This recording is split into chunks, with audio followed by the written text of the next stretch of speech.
Vale recordar os relatos bíblicos acerca dos 24 anciãos que se reuniam diante do trono do Cordeiro e foram analisar os espíritos ou almas dos que viveram na terra.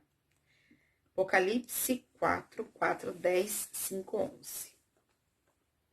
Esses seres dos outros mundos que nos auxiliaram no processo de seleção na Europa e continuam a nos ajudar agora, em um âmbito global, são os anciãos, os mais antigos ou mais experientes nesse processo que ora vivemos em nosso mundo.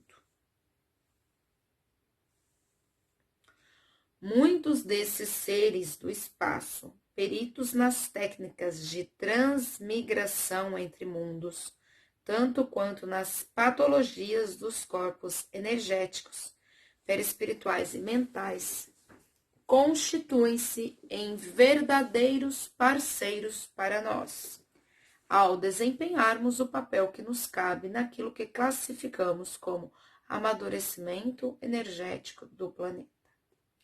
No tocante às patologias dos corpos espirituais degenerados ou em processo de degeneração, característicos daquelas almas largamente comprometidas que serão deportadas, é notável então o conhecimento pormenorizado que esses representantes de outros mundos detêm.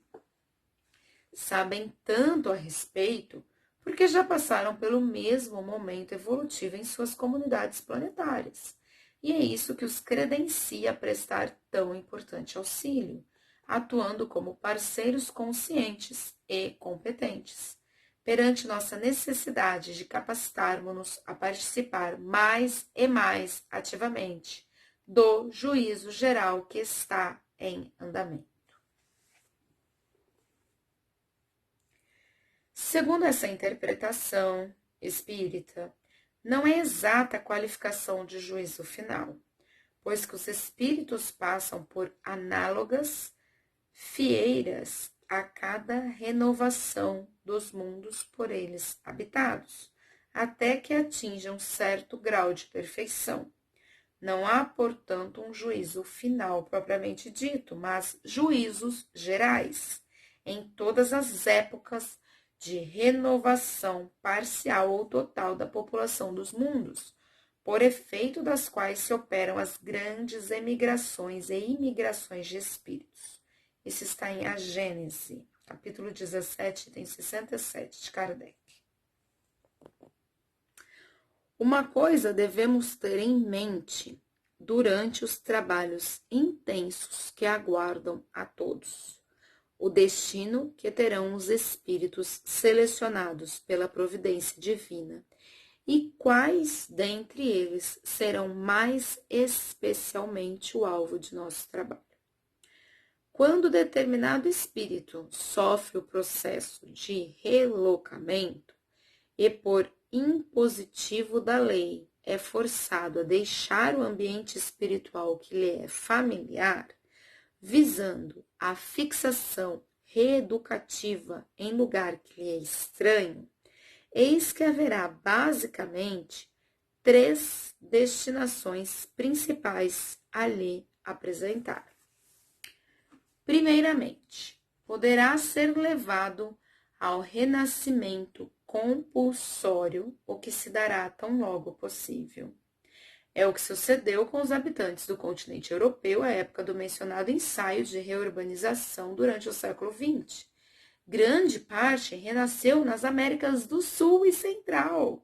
Outros foram conduzidos a certos países da África e da Ásia, embora a este continente em proporção menor, e particularmente na Índia. De todo modo, a maioria reencarnou na África e na América do Sul. São casos em que se requer imersão imediata em novos corpos físicos, e, portanto, não há como o espírito escolher qual grupo comporá sua nova família espiritual. Afinal, trata-se de uma reencarnação programada, de acordo com as necessidades de aprendizado e reeducação, e completamente administrada pela lei, devido ao grande número de equívocos cometidos no passado e registrados em suas consciências. Processos desse gênero são somente supervisionados por esses grupos e espíritos familiares, uma vez que não nos é dado interferir na equidade da lei, que leva cada um a experimentar os resultados das próprias escolhas.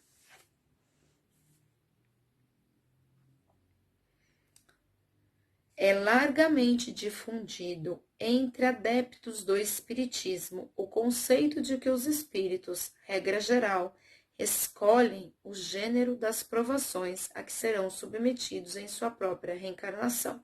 Isso está em Kardec, o Livro dos Espíritos, itens 258 a 273. Entretanto, é bastante comum que se deixe de atentar para as ressalvas subsequentes a esta revelação, feitas pela falange do Espírito Verdade, Jesus, nas respostas que dão a Allan Kardec.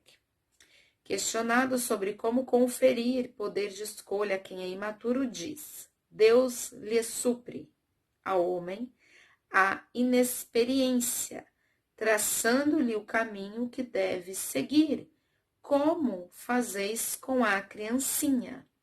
Deixa-o, porém, pouco a pouco, à medida que o seu livre-arbítrio se desenvolve, senhor de proceder à escolha. Está no Livro dos Espíritos, 262. Adiante, o texto é mais incisivo. Todavia, Deus pode impor certa existência a um espírito quando este, pela sua inferioridade ou má vontade, não se mostra apto a compreender o que lhe seria mais útil, e quando vê que tal existência servirá para a purificação e o progresso do espírito. 262A. Importante lembrar desse trecho.